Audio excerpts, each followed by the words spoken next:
बिस्मिल्लाहिर्रहमानिर्रहीम। अस्सलामु अलैकुम।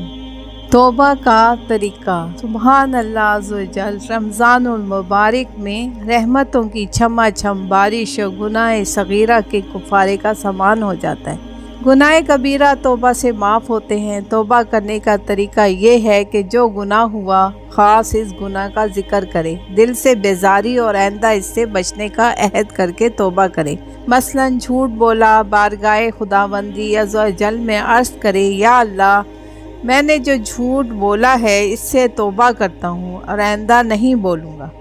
तौबा के दौरान दिल में झूठ से नफ़रत हो और आइंदा नहीं बोलूँगा कहते वक्त दिल में ये इरादा भी हो कि जो कुछ कह रहा हूँ ऐसा ही करूँगा, जब भी तौबा है। अगर बंदे की हक तलफी की है तो तौबा के साथ साथ इस बंदे से माफ़ करवाना भी ज़रूरी है। रमज़ानुल मुबारक में इस कदर बरकतें और रहमतें हैं कि हमारे प्यारे प्यारे आका सल्लल्लाहु अलैहि वसल्लम यहाँ तक इरशाद फरमाया, अगर बंदों को मालूम होता कि रमज़ान क्या है तो मेरी उम्मत तमन्ना करती कि काश पूरा साल रमज़ान ही होता। जज़ाकल्लाह।